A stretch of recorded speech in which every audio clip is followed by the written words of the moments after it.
Vous êtes à l'écoute d'un programme de la FAC, Faculté Apprendre Christ.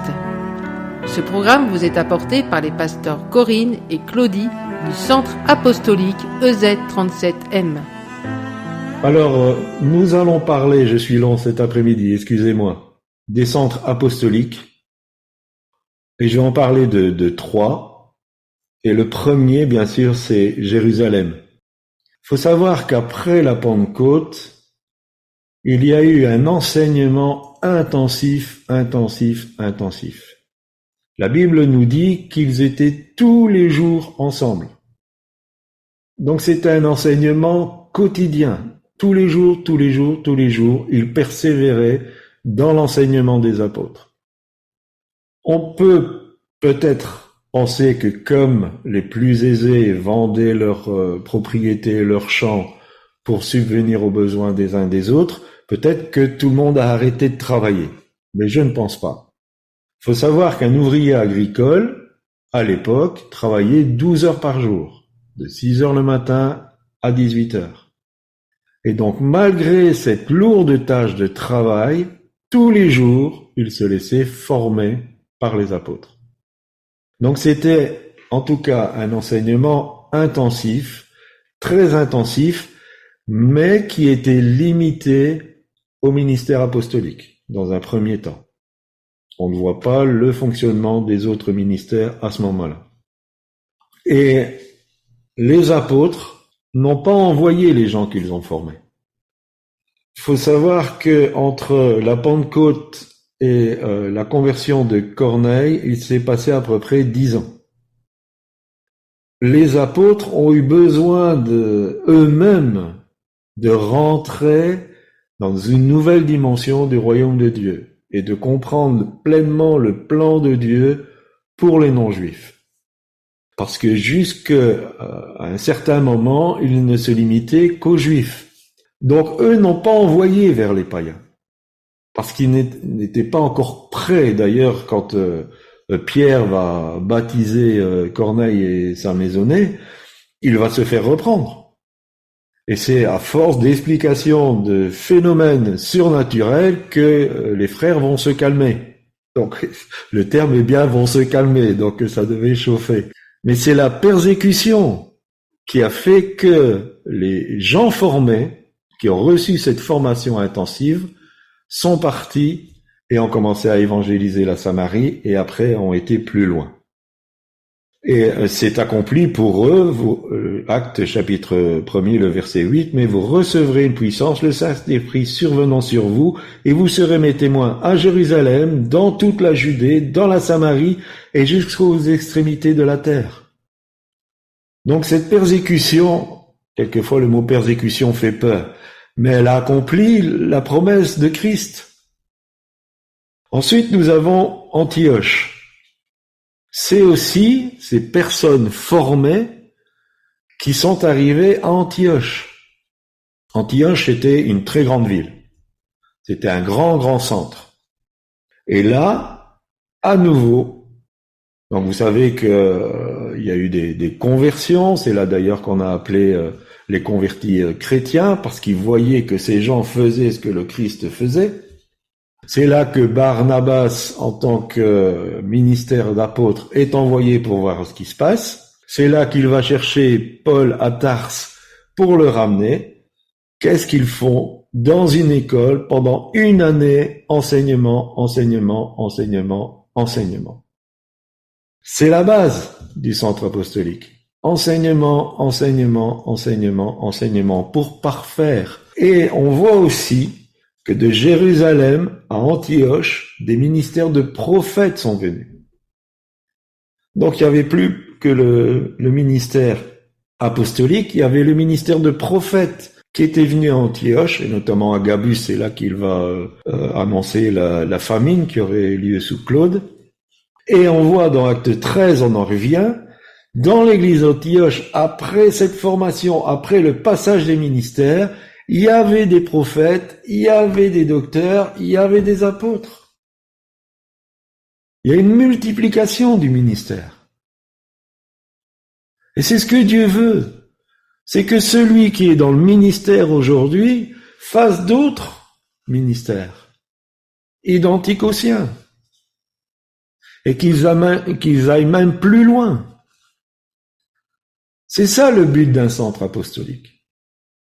C'est de pouvoir passer de cette nouvelle naissance, à avoir les rudiments de la parole de Dieu, à être établi dans la vérité de la parole de Dieu, à savoir son appel, son potentiel, et à être envoyé dans son ministère.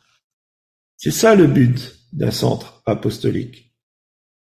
Nous avons un troisième qui se trouve à Éphèse, et on voit que à Éphèse, l'évangile a commencé, et notamment par Apollos.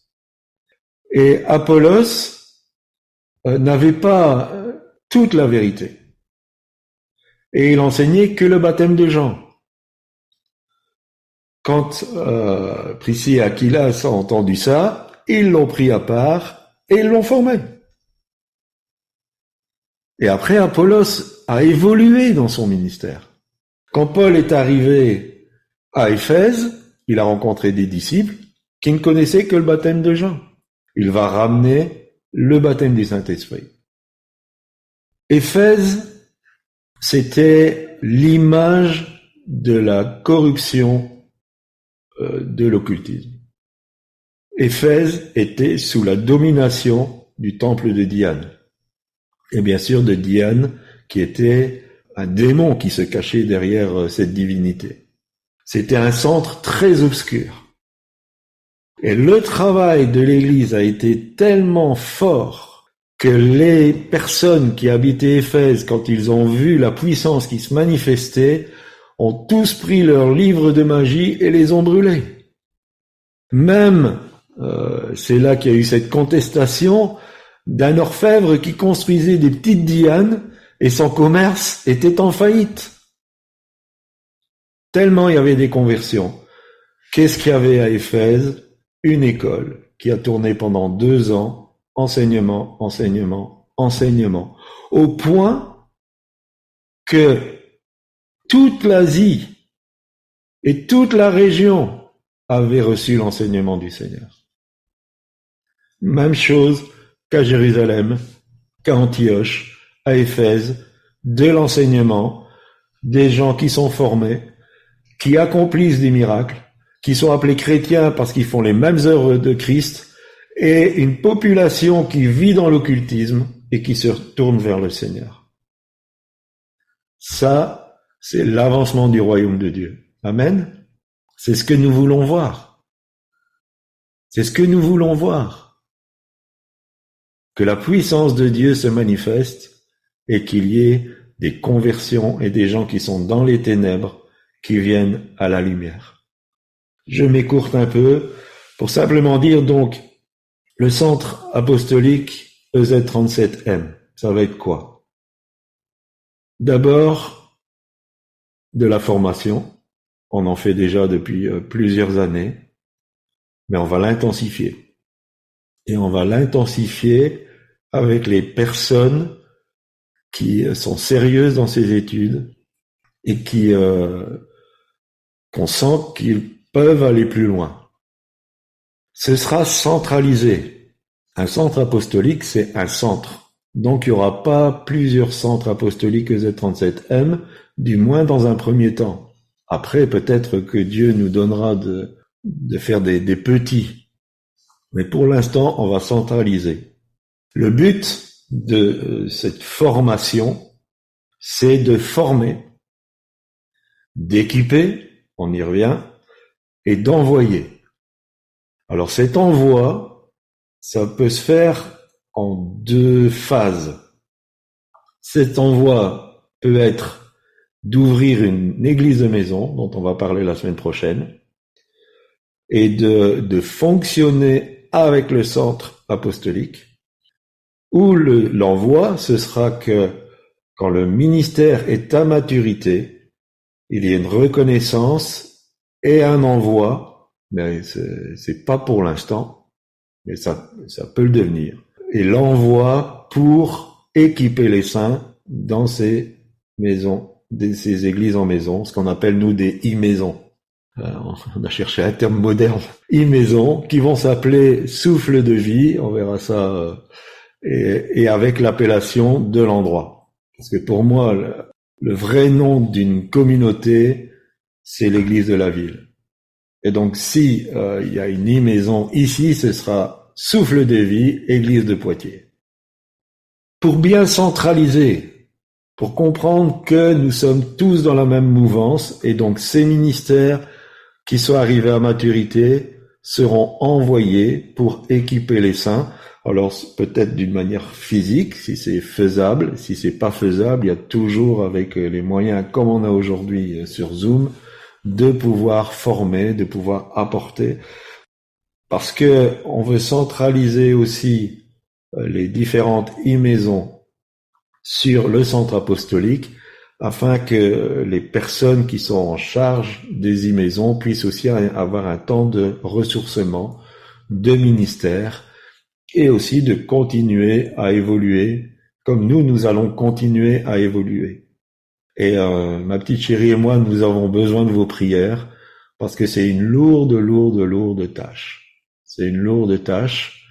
Le Seigneur nous a convaincus de nous positionner. Nous savons que ça va faire grincer des dents certains, mais nous voulons faire ce que Dieu nous demande de faire, surtout dans les temps où nous sommes.